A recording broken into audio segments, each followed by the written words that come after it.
Cruising with my kinfolk, swerving through traffic, smoke out the window. Dodging all the coppers, screaming fuck 12, little nigga, what you here for? New shoes and a Birkin belt, a little bit of bread, nigga, nothing else. A bust down wetter than Michael Phelps, a tasting all the old from the top shelf. Cruising with my kinfolk, swerving through traffic, smoke out the window. Dodging all the coppers, screaming fuck 12, little nigga, what you here for? Bust a couple chillers, get a fan help. Learn to be a man by my damn self. I'ma take my tribe through the damn Alps. When it's wartime, take a few scalps. Win a few battles, cages get rattled. Hope I'm forgiven, standing in gravel. Casting my shadow, shade is forbidden. Can't even trill the rules of the chapel. Living through sin, mortality's fragile. Bullshit I skill, my movement is agile. Tats on my skin, beginning and ending until I'm on empty and seeing the gavel. Calling my name when that thing warm. I'ma be there like State Farm, showcasing the charm. How much did it cost? Fuck out my business is paid for. My drip crew is Fiji, yeah. Spirit strong like Ouija, yeah. In the kitchen, Gordon Ramsay cooking up zucchini, yeah.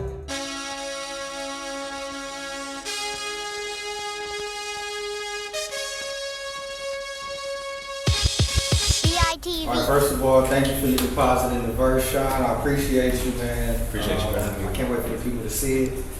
So let's start off. Let the people know where you're from, who you are. You know, just touch on, you know, who Sean Bruce is, man. Let's dive into that a little bit first. That's a loaded question. I never liked that. But, you know, Sean Bruce. That's who I am. From Portsmouth, Virginia, small city. You said Portsmouth? Portsmouth, Virginia. You know, Pharrell. Yeah. They from Virginia Beach though, so like that general area. That's where I grew up. Lived out here for the last like 3 years. You know, do my music thing, film, television, a lot of writing, write however I can. So that's what I'm all about. Okay. How's your experience been in LA so far? Well, I mean, the pandemic was some shit. Wait, when you back that question, when did you move to LA? I moved May 2019. Okay, so you still I'm fresh. Yeah. I'm fresh. Still wet behind the ears. Yeah, man. Literally, I got my car a month before the pandemic. Wow. Yeah, I was pissed. Wow. Couldn't go nowhere. And then parked it for a long time. And the whole city shut down. The whole world was shut down, so I couldn't go nowhere. What have been some of your pros and cons? I know you just spoke on the car and pandemic hitting. Outside of that, have you had any positives? Yeah.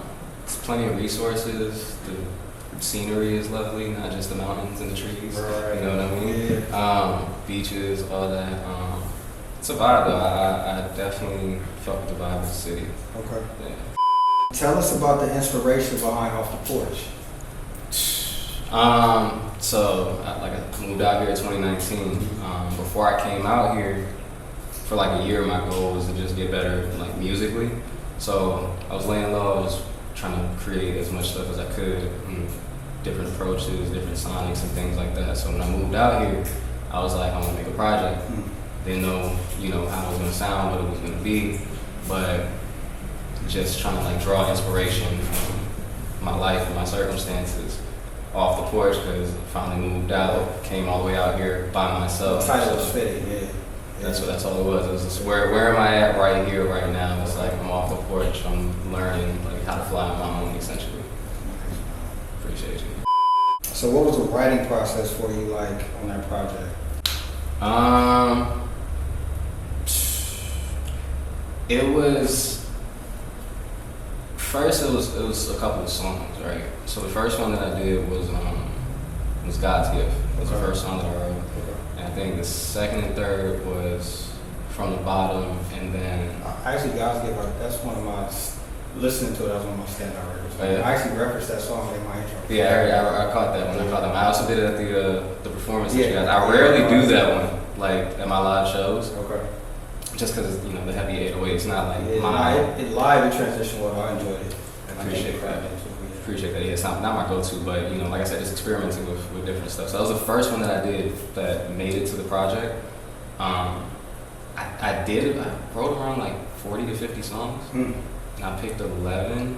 But like as I was, you know, writing, I was just looking at what it was that I was saying, what it was that I was doing, and formulating the concept with like the blue pill versus the red pill, and then the outro. So it was just finding things that I felt like kind of fit, you know, just what it was that I wanted to talk about conceptually. And like I said, it's literally like me being out here learning how to fly on my own, like dispelling everything that I was kind of like taught or like trying like conditioned into, and just learning on my own and just like fully like just taking it on and just learn what you learn. like you know, and then just putting it out into the world. Right. You know? Not just off the porch, but in general. Mm-hmm. So your writing process, do you, on average, make a boatload of records and then kind of go through and see what sonically goes together, or is that just for that particular project? Typically, yeah. Cause I'm moody as fuck. Mm-hmm. Like one day I don't feel the same way that I did yesterday, or like. I mean, you're human, man. You know, so people can deny it, but we all, you go through waves. Exactly. So whatever comes in the moment, and then like as I'm going, whatever I'm feeling as the idea. Another thing is I like to work on like bigger projects. Like I can't just focus on a single because it's a little too short-lived for me in terms of like the process. So I need something bigger that I can like work towards to really like keep myself motivated and keep going. So yeah, I just keep one song after the other, see if it works. If it doesn't, try to make it work. If it doesn't, don't force it. Keep writing, keep going, and then till I land on something at the end that I'm like, okay, I can work with this, piece everything together. Like I'll literally like play the songs as I go. Like, okay, what can play here? I don't have anything. Let me try to find something. Keep creating. Then I find one. Okay, this could probably work in between these two songs. Transition well into the next one. I like the subject matter here. I think it plays off the last one. So it's a very meticulous process. Like I said, writing is. Are you an artist, man? It's supposed to be. Appreciate that. So during the pandemic, I know you worked on a short film. Yes. Talk to us a little bit about that. So the short film is called Blue. It's still not out yet to the public. Okay.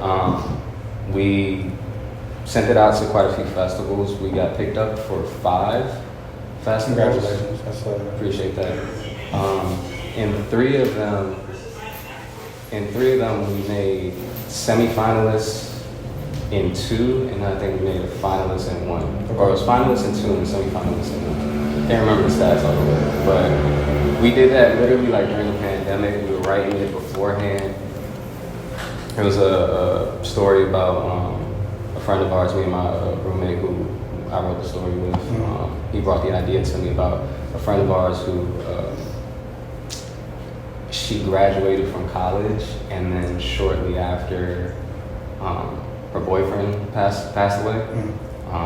And then during that same time period, she discovered that she was pregnant. Oh, wow. So like not even like a week after, I think, figuring that out, like her boyfriend ends up passing away.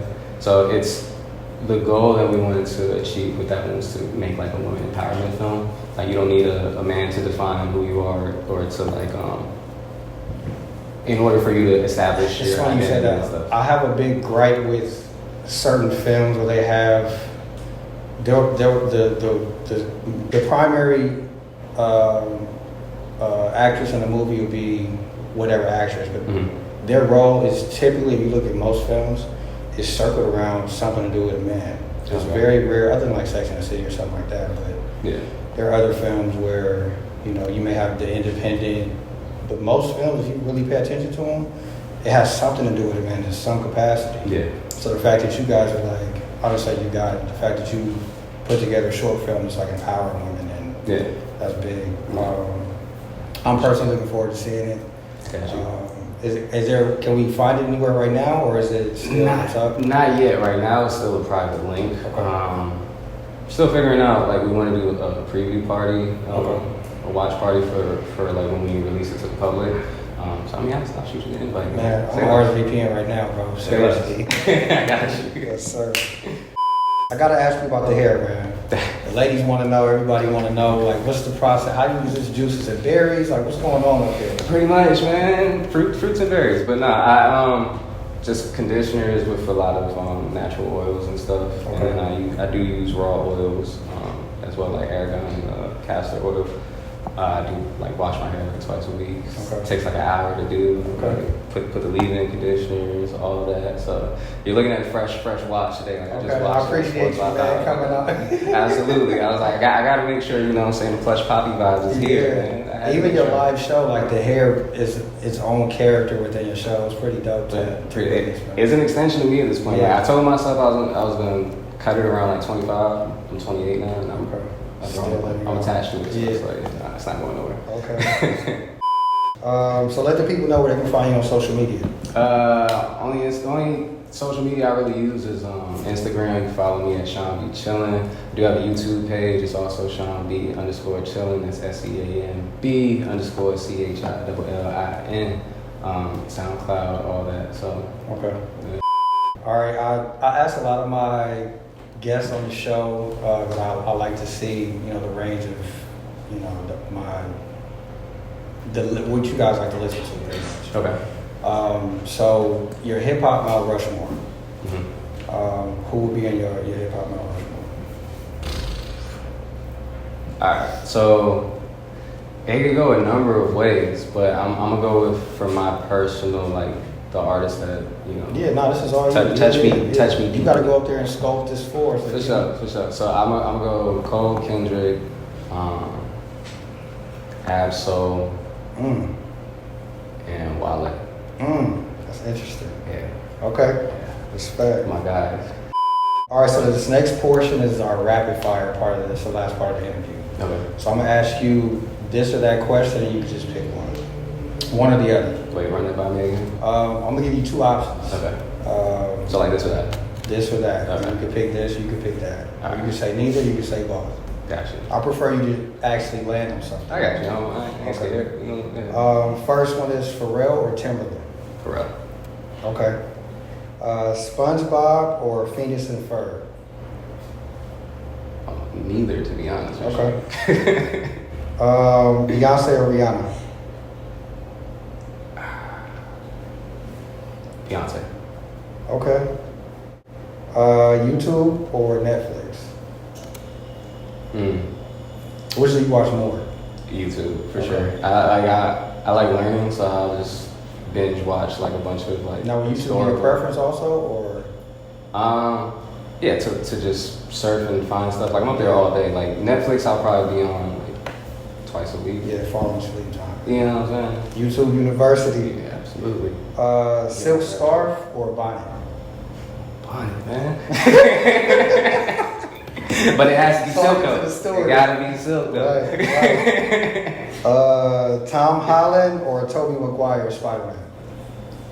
Alright, so look, I know Talk to me. Tobey Maguire is the original, Yes. but I like Tom Holland more. I think he captures like the essence of being like a teenage kid. And, Okay. like, his bright-eyed, bushy tailness. Okay. I think it plays more into like the character and like just the entertainment value. So All right. I'm gonna go with him. Nice. I fuck with him. Sean B, y'all tap in. Sean Bruce, VITV, and we out. Out shit. It's a wrap. Who got them papers? I'm looking for smoke tonight. I'm like a fireman working all through the night. Text from my shorty, she horny, I might just slide. Dip in the morning, back on the prowl, I reside. No trip to paradise in the jungle with scared lights. This is your terror dome and your paradigm, I leave vandalized. Feed me the antelope, rappers is cannibals. How they biting my style? Tell me, how can you cope? My mechanics, the antidote. My advantage, I'm hella dope, nigga, here's the rope. Go kill yourself, the proceedings of burial. Jonathan Doe, we now lay down the rest. At his best, he would mimic me. Slowest, I probably coast around about Mach 3. Set the pace, ain't a race. Well, it is, but it ain't. It's simply complicated. I concentrated and elevated. My vibrations permeating. I generated my energy to lap the circumference of Earth 3 or 4 times with a spurt. Imagine I let it flow to consistency. I might black out the whole universe with a simple leak. Be careful how you spending your kinetic currency. We got one life to live. Let's live in luxury. I'm talking balconies or presidential suites. Performing alchemy through each and every breath I see. Your favorites come and vouch for me. I meet your threats with apathy, casually creating casualties, catapulting my salary. Your economics, comedy, calmly, kamikaze. Your ended road is a brick, nigga. No recollection of what you did for a check, nigga. You only lost it, so we don't pay you respect, nigga. When money call you, it's probably the bill collect. I'll be honest, I'm in the kitchen, I'm whipping. Some niggas itching for crumbs at the table. I'm building where all the seats reserved for them niggas who put in work and I barely scratching the surface, but knee deep in the motion. Sweat got them drenched like they just dived in the ocean, and I just came up with ways to get my name up. You niggas want the fame and not the fortune, that's a shame, bruh. Nominated people's champ, I rock bottom, a lame duck. Smoking shit like Burrow, I came in and lit this thing up. I got this smoke, and you can get it if you want some new dope. Unless it's static, then I will send you home. To meet your maker, my creator gifted me this flavor to sedate a couple of them, claiming that they rhyme slayers. Worth more when you need them, and I would never join them, but strictly try to beat them. And that I solemnly swear, I ain't no easy money sniper. My status a warrior. I ain't Achilles in the night of the Trojan fight of the finals. Game 5 with the title on the line.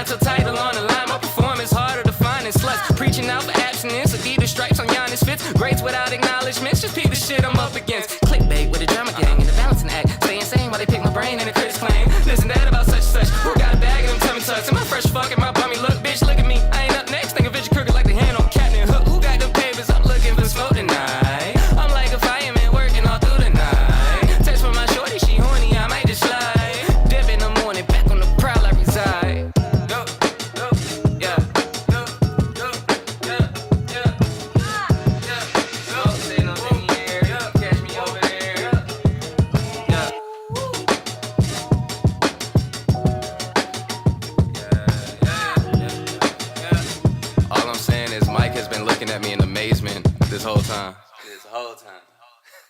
We keeping that shit.